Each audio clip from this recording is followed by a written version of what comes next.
this get taller every time? Is this intentional? Tell me why the VMAs felt calm on stage but combustible online. Within minutes of the show ending, the timeline split in two. One side celebrating history, the other side rewriting it in real time. Rosé and Bruno Mars, APT.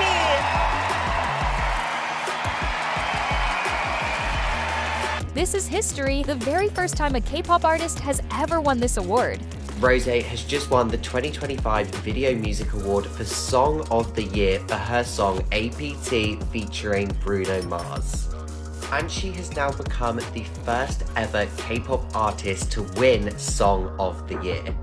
This is bigger than a trophy. It's the first time a K-pop artist has ever won Song of the Year at the VMAs. And the speech? Pure fuel for every kid who almost quit. I dedicate this to my 16-year-old self for not giving up. Dedicate this award to my 16-year-old self who dreamed, and to all those who have watched me grow into the artist that I am today and placed their dreams in me to make this change.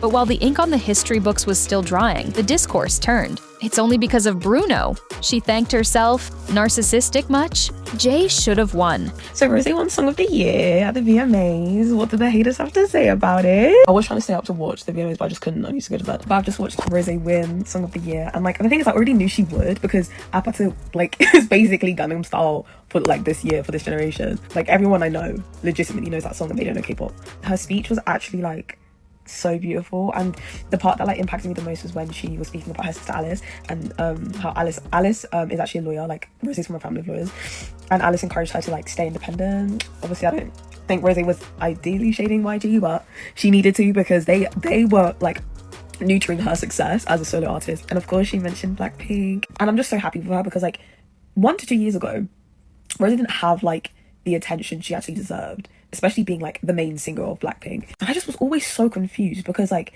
as I was always like really drawn to Jennie, I was always really drawn to Rosé, but like never really had anything from her. Like, it's weird. Like, I remember when Rosé actually released On the Ground and Gone, I was like, oh, Rosé like can do this. Like, I was just so shocked. And then obviously I was like, okay, we need to wait for her to actually release her own stuff. And just look, winning a VMA Song of the Year. I'm also so immensely proud of Lisa winning K-pop of the Year, period, as she flipping should, because I think people play too much. People play too much when it comes to Blackpink, right? And obviously congratulations to Blackpink for winning Best Group. Where are the haters now? Mad? Okay, you should have voted for your faves. I would like to congratulate the fellow Blinks as well for the war we have gone through this year. Oh my gosh. This is a major comeback. And because I'm not a hater, congratulations to Cat's Eye for winning Best Push Performance of the Year, I think it was. Very well done to them. Insane. Obviously, they definitely have better songs than Touch, but I think it was like the one that brought the most attention to them as a group, apart from Nali recently. But of course, not everyone is happy. Some people are already trying to downplay her win just because of Bruno Mars' involvement in the song. Tell me this, when a woman acknowledges her younger self for surviving the climb, why do some people call it ego instead of healing? Hold that thought, we're not done. Because if Rosé's win lit a match, Lisa's category poured gasoline. Strong category, but only one artist can walk away with the moon person, okay? So let's see who it is. And the winner for Best K-Pop is Lisa featuring Doja Cat. Lisa takes Best K-Pop with Born Again, and instantly a new fight starts.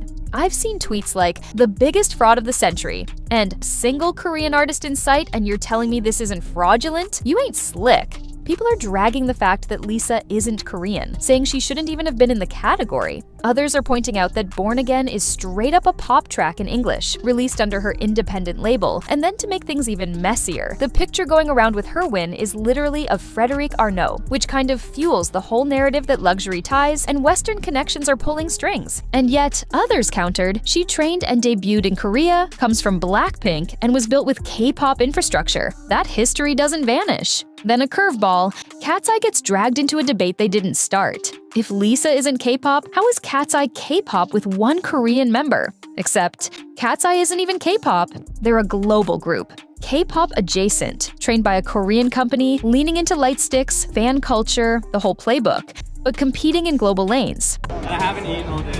Why? Wait, you want like chocolate? You have chocolate? No way. Thank you so much. Cat's Eye Touch.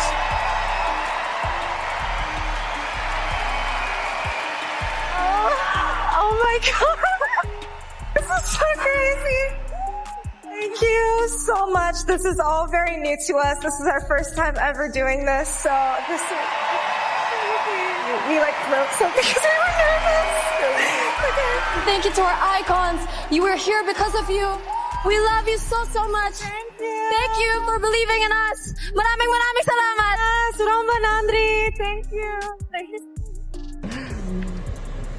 You like it? Pat yourself on the back, girl. Here's the bigger question I want you to answer in the comments. What matters more? Where an artist was built, or what an artist releases now? Because the VMAs forced that choice, then hid the K-pop award off the main broadcast. And yes, people noticed. While the fan wars raged, something unexpectedly wholesome cut through the noise. Cat's Eye didn't just win, they won people over. Ariana fangirling, Quick, turn around, turn around. Turn around, turn around, here we go. This way, girls. Everybody.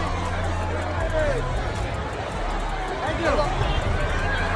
Guys, we have to go. Zara Larsson pivoting mid-interview to say hi, timelines looping their stage. Even with mic on, mic off speculation, the reaction wasn't gotcha.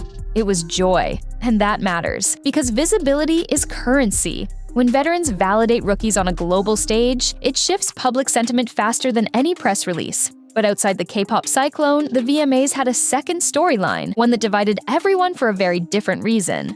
I think this should have been nominated in other categories emo, because it's a great pop song, just not K-pop.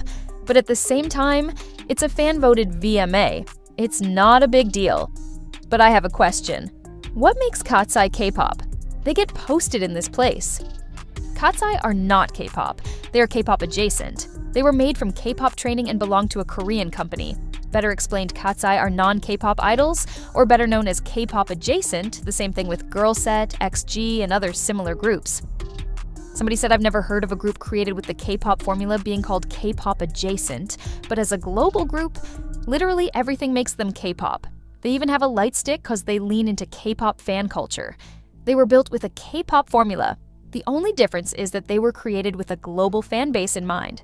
And then someone brought it back to Lisa, saying, Lisa comes from a K-pop group, she has a light stick, she was built with a K-pop formula. She has a global fan base in mind with this record. Why are people then so upset over her winning Best K-pop? But then another person hit back with your logic, if Lisa made a country song, then she still deserves to win Best K-pop with a country song? See what I mean? It just goes back and forth endlessly. So many people said the show felt like a concert with ad breaks, not an awards night. Major categories moved off air. Song of Summer discourse spiraled, and Alex Warren snagging Best New Artist during the pre-show, that alone split the internet. Half good for him, half where did that come from? Meanwhile, Sabrina Carpenter used her stage time to plant a flag. Protect trans rights. Not a gimmick, a statement. The kind that ages well when the timeline doesn't. Just so you know, last year, Sabrina kissed an alien while performing. And this year, she is high on gay rights. Sabrina kissed an alien on stage, and I feel like that was a pretty big viral moment, but there wasn't anything like that really that happened last night. Is it just me, or have the VMAs kind of fallen off? Like back in 2009, the VMAs could single-handedly make your career. I know y'all are familiar with the Kanye-Taylor beef, but fast forward to the VMAs that are happening like right now, it's like not only do I have to look up 90% of the people they're even showing, but nothing of any particular interest is even really happening during the event. The VMAs is so boring. We are literally experiencing the death of award shows, and the VMAs is in critical condition. But it's crazy because as a millennial, I remember the VMAs used to be one of the biggest award shows ever. And yes, the where's the moment? Crowd had a point. No snake around the neck, no Kanye mic snatch, no alien kiss. Just a slow burn of industry recalibration, a legacy icon moving cautiously, a newcomer crowned off air, a pop star using Rain and Rebels to make a point, and a historic K-pop win that ignited a definition war. Which brings us to the question no telecast answered, but your comments will. So grateful, whether that be Short and Sweet, this album, or whether that be Man's Best Friend, my new album, or whether it be one of my 29 before that. They showed the Please Please Please music video with Barry Keoghan and Sabrina, and on TV they didn't show her reaction to it, but they had a POV live stream of her reaction, and she was literally so shook, you guys, and she's like, oh, that's my ex. Messy boots, VMAs. The VMAs didn't die.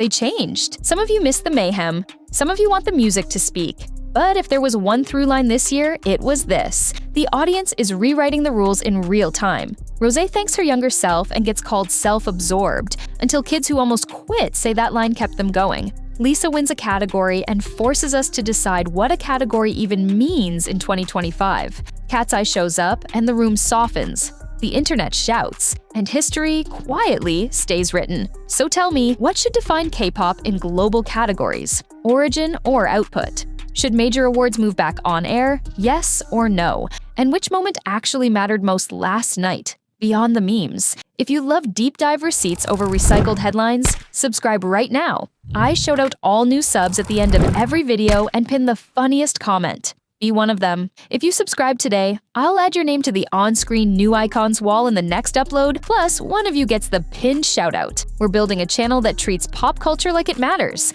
because it does. Tap subscribe, drop your take, and I'll see you in the comments.